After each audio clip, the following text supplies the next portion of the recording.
where was the Georgia Auburn game, and how long did you consider the idea that we would be opening this show? Because listen, Auburn Georgia, Jesus.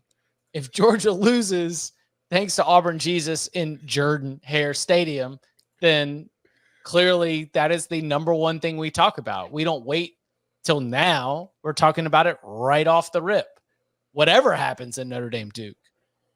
So how long did you consider the idea that the Bulldogs are going to take their first defeat in 665 days here on this Saturday?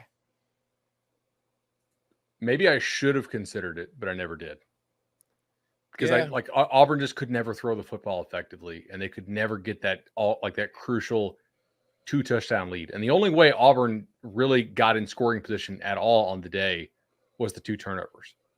So it wasn't like, oh man, Georgia's defense better figure this out. It was like, okay, Auburn broke off like a couple little option runs. I mean, they went 2 of 12 on third down. They barely eclipsed 300 yards. It was basically just 2 turnovers from Georgia that put them in. Carson Beck was like pretty good on third down on the day. They still had Bowers. I mean, what did Auburn throw for? All right, so 88. All right, No, I did not consider it. they kept Georgia's defense off balance. They had like they used 2 quarterbacks, like 3 running backs. They did a lot of different Hugh Freeze stuff, right? I mean, that's why you pay Hugh Freeze. Yeah. To be able to come in and say, all right, give me all these different wacky pieces. I'm going to put them together and I'm going to find a way to scheme the open run. You know, before when you had, when you were at Ole Miss before, it was scheming the open pass. But guess what? They don't have Laquan Treadwell right now, right? So they've got to figure out ways to be able to put it all together. I'm with you, bud. That was one of my takeaways. You get 14 points off turnovers. Do the math. Like, okay, the offense didn't really do all that much. But if you gave up 200 some odd yards rushing, then if you're Georgia, you're still at least a little bit concerned. I like the Brock Bowers and like, hey, like I'm going to put my stamp on this game, on this offense, on this season. 72 yards after the catch on the game, 121 yards in the fourth quarter alone. Like, things got a little bit dicey and they went to the best player and the best player showed up. I mean, it was almost basketball stuff. Like, let's just put the ball in the best player's hands, let him go get a bucket. And my favorite moment of this entire game was after the game, what ended up being the game-winning touchdown. The fantastic CBS cameras, they caught Carson Beck, and his face was not celebration. It was relief. It was like, oh, thank God I didn't blow this. You know, like just like a bunch of relief. And then it was the next part I loved. All the offensive linemen just running to him, like gassing him up. And when we heard that Carson Beck was going to be the guy, it was from people inside that program that said that Carson Beck was going to be the guy. And when I see Carson Beck, even though he had 70% passing, more than 300 yards passing, statistically it was fine. But you understand that in that moment with all that pressure, that is tough when it's your first time as a starting quarterback, first time on the road as a starting quarterback, going up against a decent Auburn defense.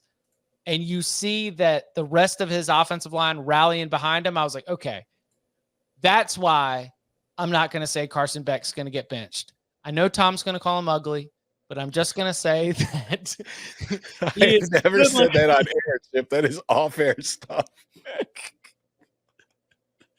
I believe that he's the guy for Georgia who can lead them to a playoff and national title contention. See, he played well. I'm concerned about that. Legitimately. The offensive line pumping him up. To me, and I talked about this on HQ at halftime, I thought for Georgia, a team that had been sleepwalking through the first half every single week this season, I thought road game against a rival, this is the week they're going to come out playing like something matters. And they didn't. And my suspicion is it's not just complacency. Stetson Bennett was a leader for this team. Stetson Bennett is gone. Carson Beck does not have the same kind of impact, I don't think, on this team, getting them ready, getting them fired up to play against everybody that I feel like Stetson did. And I think the idea that the offensive line has to pump him up after they win this game on the road because he's looking like he was worried that, like his dog just died or that he was going to lose this game. To me, that's a problem, man. Like, the quarterback needs to be a leader on your offense. And honestly, he played well, but I would just like him to take a little more confidence out there and be that guy, because you do have Brock Bowers. You should be confident because you should know, if I get the ball to that guy, I'm going to be fine. They don't have an edge this year. Mm-hmm. And look, it is hard to stay hungry. There's a reason that Kirby brought in the whatever the name is it rugby or Aussie rules. He talked about it at SC Media. I was in the room. I just can't remember what it was, but like the All Blacks, the team. I think it's rugby, and all the different training methods they do because they won 1 million titles in a row. And like, how do they stay intrinsically motivated? Right. Look, Georgia doesn't look like it has that same hunger and edge to them as they have in prior years. Like, they don't play as hard. Like, they don't. And look, they still have a boatload of talent. They're much more talented than Auburn is. But like Auburn, just from an effort level, I think Auburn gave better effort.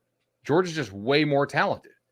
I thought Carson Beck was solid. Like, Georgia's not pushing people around like they used to, right? They don't. I don't know, man. It's hard to stay that hungry forever.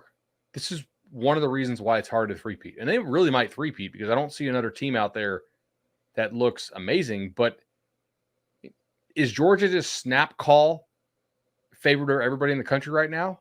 I don't know that they are. Like, not by much. Not by much. I mean, it's like a point or two. No, it's not like it's not like last year where they were 3 touchdown favorites over anybody who stepped on a field with them. But yeah, if you go throw them in Columbus, they might be an underdog. Yeah, I think so. I based on how the offenses looked. No, I said might. Who has a better defense this year? Ohio State. I think it's Georgia. Ohio State struggled to score against an Indiana team that Maryland tore to shreds and then barely got out of South Bend alive. I didn't give my prediction. I just asked if they would be an underdog, a betting underdog. I'm just saying, I don't think they would be. I mean, I don't know. I mean, they could be, but if they are, I'll be betting Georgia. Like, they're like still number one for me, but it's vulnerable by a point or two, right? Yeah, not by a million, which is fine. Like, we're nitpicking the number one team, which is what we should do. What we should do if they don't look great. We should do. Yeah, right. I think they're very good. I don't think they're as good as they were last year. I don't think they're as good as they were the year before. And I think the absence of Bennett plays a role in that. And also, I think we're kind of just seeing another example of how freaking good Jalen Carter was. Because that defensive line is still good. But, man, they could use him in the middle of it because Auburn's not doing that if Jalen Carter's there. We took a lot of crap for that this offseason, by the way, saying, like, do they you got some guys that'll be like, third, fourth, seventh round in there, but you don't have that, like, Jalen Carter, Deron Payne, just, oh man, that guy, like Nick Fairley, like blowing up the middle of the offensive line every snap that he plays hard. It's different. Anything else stand out from Georgia's win? I think you got to be really happy with Beck if you're a Georgia fan. Like, I know we had confidence that Georgia would pull this thing out, but he didn't panic a whole lot down the stretch. Went through his reads. I mean, he found Bowers a lot, certainly, but it's not like Bowers was open on the first one every single time, right? Like, Auburn knows who Bowers is, and people are pissed that they didn't bracket him every time or whatever you want to say. But like, part of that scheme and part of that's like the guy got open. But I thought Beck did a nice job. He's a good player. I just want to see a little bit more of an edge to him. Yeah, makes sense. To Bowers or Beck? To Beck. Beck. Bowers is fine. Bowers. Brock Bowers. You just keep being Brock Bowers, bro. That you'll be fine. Are we concerned about their run game? A little bit. Yeah. 30 carries for 100 is not real good. There were a lot of plays that went for 2 yards.